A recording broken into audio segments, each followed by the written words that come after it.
Dalam Islam, aku harus memisahkan dulu pertama antara Islam dan Muslim. Di dalam Islam, kalau ada seseorang perempuan, maka apakah dia wajib untuk memakai hijab? Yes. Jawabannya adalah iya. Oh, oke. Wajib. Nah, jadi di dalam Islam hukumnya wajib. Nah, kenapa hukumnya wajib? Karena itu memang perintah daripada Allah. Dan by the way, kalau kita lihat foto Maria semuanya berhijab. Gitu kan. Oke. Ya kan ya.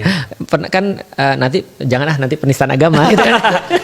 Kan kita lihat kan nggak pernah ada foto Maria kecuali pasti pakai baju kayak gitu kan. Yeah. By the way, aku pernah ngasih tahu ibuku loh.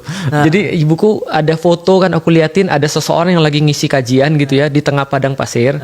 Lalu kemudian pakaiannya kayak pakaian Arab gitu. Ada 12 orang yang diisi. Saya bilang ini foto apa? Itu pasti foto orang Arab kata ibu saya. Fotonya Muhammad ya. Saya bilang enggak, ini gambar Yesus lagi ngajarin 12 sahabatnya. Pakainya persis ya karena memang orangnya dari sana-sana juga. Nah, pakainya ya begitu gitu kan. Maka apa yang dianggap sebagai modest ketika di zaman itu adalah pakaian kayak tadi, kayak zaman Maria. Tapi kalau di dalam Islam itu diperinci lagi dengan seperti itulah bentuk pakaiannya, yaitu hijab yang sekarang kita kenal. Maka hukumnya adalah wajib. Nah, di dalam Islam juga memang Allah itu juga memberitahu sayang banget ada orang-orang yang ketika dia sudah dapat sesuatu yang baik maka dia turun kelas pada sesuatu yang tidak sebaik yang dia punya di awal. Contoh misalnya kayak gini, itu namanya downgrade kalau zaman sekarang. Kita sudah punya mobilnya sudah bagus nih gitu kan ya, harganya misalnya kalau sekarang 600 jutaan. Lalu kemudian tanpa ada apapun kita tiba-tiba downgrade. Pasti orang menanya dong, lu kenapa downgrade gitu maksudnya. Kan itu kan sesuatu yang natural ya. Tapi yang nggak boleh menghujat. Atau misalnya contoh ya, mohon maaf kayak kemarin. Ada yang berhijab terus makan es krim itu loh. Lihat nggak? Oh iya, tahu banget. Aduh, buat videonya itu lagi aku. Gitu kan. Iya kan lihat ya.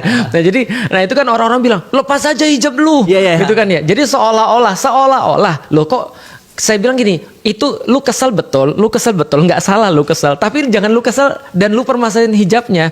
Emang kalau misalnya dia melakukan kayak gitu, lantas hijabnya yang salah? Enggak. Artinya hijab itu tetap wajib walaupun kelakuannya orangnya kayak gitu. Makanya ada orang yang berkata, saya tuh belum bisa berhijab karena kelakuan saya masih buruk. Itu nggak ada urusannya, beda antara hijab lu dengan kelakuan lu. Nah maka ketika ada orang sudah berhijab lantas lepas, wajar sih, natural ketika orang nanya kenapa dilepas, sayang banget gitu kan segala macam. Tapi kalau menghujat nggak boleh.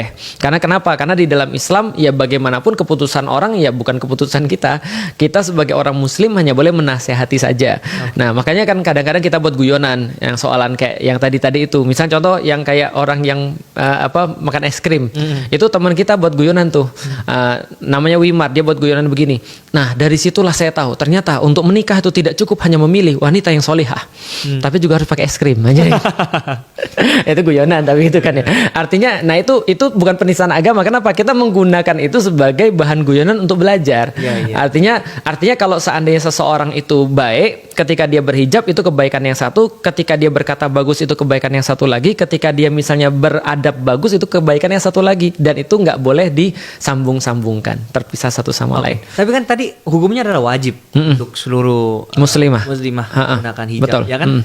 Kalau misalnya ada yang enggak, itu apa gitu secara agamanya? Dia masuk neraka kah atau apakah? Di dalam Islam kalau nggak nutup aurat namanya maksiat. Okay. Nah maksiat itu artinya ya dia mendapatkan dosa. Makanya yang kalau saya punya buku nanti saya berikan boleh kalau mau, judulnya Yuk Berhijab. Nah di situ adalah dalil-dalil kenapa seseorang terus berhijab. Jadi kalau saya sih lebih kepada, jadi gini mas, bedanya adalah kalau kita berbicara dengan orang yang nggak ngerti, kita nggak boleh langsung bawa kamu masuk neraka, kamu nanti dihukum, kamu dibakar. Dia sudahlah stres gitu kan ya, kita kasih stres lagi, udahlah dia langsung putus asa dia. Tapi kita harus kasih tahu kenapanya. Contoh misalnya saya ngomong begini, saya dulu bukan muslim, dan ketika saya bukan muslim, saya pandang buruk dengan orang-orang yang berhijab. Wajar dong karena saya nggak tahu. Saya bilang apa? Munafik. Udahlah kalau lu baik nggak usah ditunjukin. Itu kan udah lu baik aja, nggak usah ditunjukin. Saya nggak suka dengan orang yang berhijab karena mereka kayak mau nunjukin banget kalau mereka tuh beragama. Tapi setelah saya masuk Islam, saya baru ngerti, oh ternyata itu adalah keinginan mereka untuk nunjukin bahwa mereka tuh mau dekat dengan Tuhannya. Maka ketika saya masuk Islam, berubah pandangan saya, malah saya cari istri harus berhijab. Nah maka saya bilang, orang itu dipilih berdasarkan apa yang dia pilih untuk dirinya. Namanya pricing strategy. Kalau seandainya kita itu ngargai diri kita 1.000, yang datang orang punya duit 1.000. Kalau kita ngargai diri kita 100.000, yang punya duit 100.000 yang datang. Kalau kita ngargai kita 1 juta, yang 1 juta yang hadir, yang datang. Pertanyaannya sederhana, kalau ada orang yang misalnya nggak kerudungan, misalnya atau dia mohon maaf buka aurat dan segala macam, kira-kira Felixia yang waktu itu sudah masuk Islam akan mau nggak? Mungkin nggak. Saya akan mikir banyak dong. Nah sama seperti ada orang yang kerudungan dan dia misalnya pintar ngaji, kerudungan, akhlaknya baik, yang nyari juga pasti orang-orang yang baik juga. Paham.